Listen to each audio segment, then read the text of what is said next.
Si alguien me preguntara cómo se resume el problema del conflicto en Venezuela,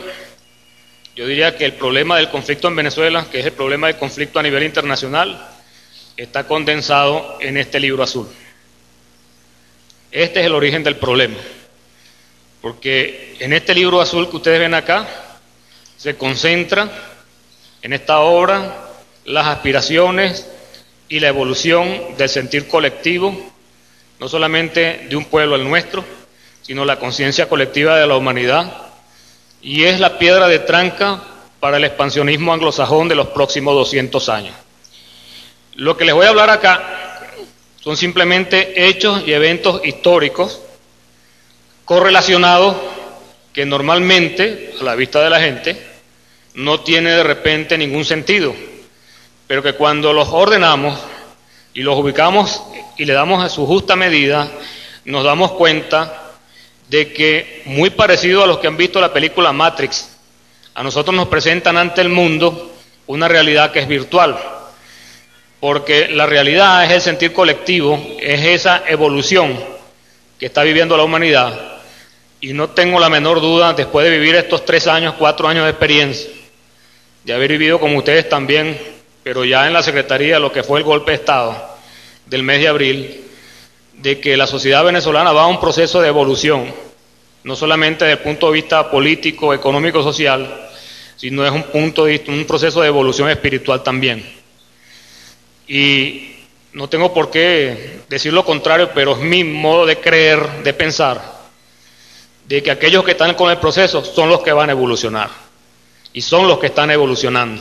Y por eso que nosotros vemos cómo fuerzas oscuras, fuerzas negativas y ese mundo de contradicciones que va en retroceso a un oscurantismo donde hasta los prelados más importantes de la iglesia están metidos, que permiten que nos secuestren tal vez una de las festividades más importantes dentro del mundo cristiano, que somos la mayoría de nosotros, y también del mundo musulmán, porque Jesús fue para ambos un importante profeta, que nos secuestren lo que es el espíritu de la Navidad, simplemente por meter o mover, no fuerzas oscuras, sino hasta, pudiera decir uno a veces, que hasta fuerzas satánicas, que están alrededor de todo esto, porque esto no es solamente material, como les decía, esto es un proceso espiritual también. Y la gran fortaleza y la gran diferencia es en la gente en que cree esto, que tiene un objetivo en que creer, y aquellos que creen solamente en lo que les muestran los aparatos de televisión, y aquellos en lo que ellas sus propias creencias o sus propios demonios desatados. El origen del conflicto en Venezuela, como les venía planteando, tiene su origen precisamente en el proceso constitucional venezolano, no tanto porque sea inédito o sea único, sino por lo que representa en contraposición a las corrientes ideológicas que se han venido desarrollando precisamente en el mundo a partir de los últimos 200 años. Traje una imagen que me facilitó un grupo de personas que también están pendientes de los aspectos evolutivos, y es el pensamiento del libertador, porque aquí hay 2 imágenes que son 3 imágenes importantes, por su significado y por su contenido. Y no están aquí precisamente por venir a la ciudad de Mérida, que la hemos puesto, forman parte del proceso de la conferencia. Decía el libertador, cuando su delirio en el Chimborazo, dice: yo venía envuelto en el manto del iris, desde donde paga su tributo el caudaloso Orinoco al dios de las aguas. Había visitado las encantadas fuentes amazónicas y quise subir a la atalaya del universo. Busqué las huellas del Condamine y de Humboldt, seguílas audaz, nada me detuvo. Llegué a la región glaciar, el éter sofocante mi aliento. Ninguna planta humana había hollado corona diamantina que pusieran las manos de la eternidad sobre las sienes excelsas del dominador de los Andes. Hace ya tiempo, hace aproximadamente unos 2 años, se pudieron reconstruir o construir cuál es el escenario o los diferentes escenarios que convergen en Venezuela en estos momentos, trabajando lo que nosotros llamamos normalmente la peor hipótesis. Y son 4 escenarios secuenciales, concurrentes, que se han venido materializando en el tiempo. El primero de arriba a la izquierda se refiere a una intervención militar de los Estados Unidos, España y la OTAN y la Organización de Estados Americanos en un conjunto, en una serie de operaciones que llamamos nosotros conjuntas y combinadas, porque esa sería la etapa final. Arriba a la derecha, golpe de Estado, subversión y acciones de grupos separatistas promovidas por organizaciones políticas corporativas y por el crimen organizado internacional. Abajo a la izquierda, un conflicto bélico entre dos países dentro de lo que es el esquema del Plan Colombia, que les voy a explicar que el Plan Colombia es el plan militar de guerra de los Estados Unidos, no en la República de Colombia, que nosotros conocemos, sino en la República de Colombia de 1819, que es la obra geopolítica del Libertador, que es el llamado Triángulo Meridional de América. Quien controla el Triángulo Meridional de América controla el mundo. A raíz del sostenimiento de lo que se puede llamar el casus belli es la justificación que un Estado tiene para aplicar el derecho a la legítima defensa al sentirse agredido por otro. En este sentido, la República de Colombia está construyendo un casus belli de hace más de 3 años, mediante el cual dice que Venezuela, el gobierno nacional, está apoyando a los grupos de las Fuerzas Armadas Revolucionarias de Colombia en su proceso de desestabilización interna. Y las otras son acciones del crimen organizado internacional dentro de un esquema que es el globalismo, que es la tesis de sustentación o la doctrina de sustentación de la globalización, subversión, inestabilidad, conflicto regional y por supuesto el Plan Colombia. Antes de desarrollarse el paro insurreccional, ya teníamos visualizada o habíamos descifrado cuál era la maniobra de la oposición para este proceso precisamente de desestabilización nacional, porque aquí el problema no es el jefe del Estado, aquí el problema es la supervivencia del concepto del Estado-Nación. Eso lo vamos a ver más adelante para que se den cuenta. Vamos a partir de 3 conceptos básicos: el concepto de globalismo, el de globalización y el de globalidad, para tratar de enmarcar en un contexto todo el resto de la exposición cuando hablemos de cierta terminología. Globalismo es una ideología, un modelo de organizar ideas dentro de un esquema interrelacionado, el cual sostiene argumentalmente que dada una nación con intereses dominantes, ubicados en varias latitudes planetarias, su acción en defensa de estos intereses implica la intervención extraterritorial, supranacional y suprasoberana por la vía que sea necesaria o evaluada como necesaria, desde el punto de vista político, económico, social, militar, tecnológico, etc.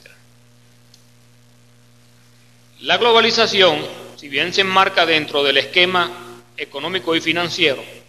como escenario, es un conjunto de acciones que se orientan a lograr imponer la tesis del globalismo de manera práctica, condicionando la realidad de las diferentes naciones dentro de las cuales hay determinados intereses, determinados al restablecimiento de la dominación político-militar del planeta Tierra, que es otra cosa que la aplicación práctica de la tesis del globalismo. Después, en el periodo que finaliza la Segunda Guerra Mundial, arranca lo que nosotros conocemos como la llamada Guerra Fría. A través de la Guerra Fría, las superpotencias combatían entre sí solo a través de los estados periféricos.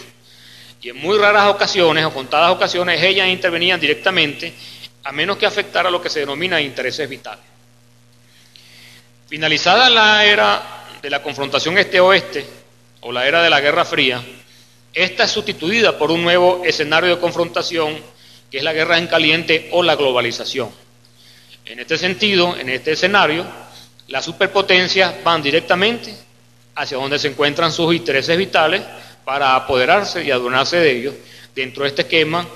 político-financiero de dominio internacional. La globalidad es otra cosa diferente. Es una situación real relacionada a los avances de ciencia y tecnología en transporte, telecomunicaciones y telemática. Mucha gente dice, bueno, la globalización, si bien es cierto, trae avances y desarrollo tecnológico y permite mejorar lo que son los esquemas financieros y económicos internacionales, no ayuda ni coadyuva al desarrollo y evolución desde el punto de vista social, ni trae mejoras en cuanto a calidad de vida al resto de la población. Y porque el modelo de desarrollo establecido por el mundo occidental, principalmente por las grandes potencias, es un mundo en desarrollo que como consecuencia trajo un modelo de desarrollo grandes desigualdades, desde todo punto de vista. Y esas desigualdades no son otra cosa, lo que nosotros podemos llamar relaciones asimétricas. Y esto es importante entenderlo, porque nosotros no podemos dar respuestas pretendiendo igualarnos a las grandes potencias, sino las otras respuestas deben ser, y como han seguido siendo, y como fueron desde la época Libertador, fueron respuestas de manera que se asumen de forma asimétrica. Es decir, entendiendo de que la asimetría representa parte de nuestra fortaleza. La globalización en sí está fundamentada en la doctrina anglosajona, donde ellos dicen que la guerra es el estado permanente de las cosas. Ese es el planteamiento anglosajón o la doctrina anglosajona de su geopolítica.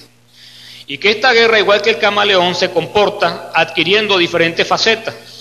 porque puede ser de naturaleza política, económica, militar y social. Y es por eso que ellos mantienen unos grandes aparatos militares para sustentar la aplicación también de su poderío desde el punto de vista económico y desde el punto de vista social en cuanto a la capacidad de manipulación que ellos tienen de las grandes masas humanas. Por favor. ¿Cuál es la evolución hasta el presente? Decía Arturo Uslar Pietri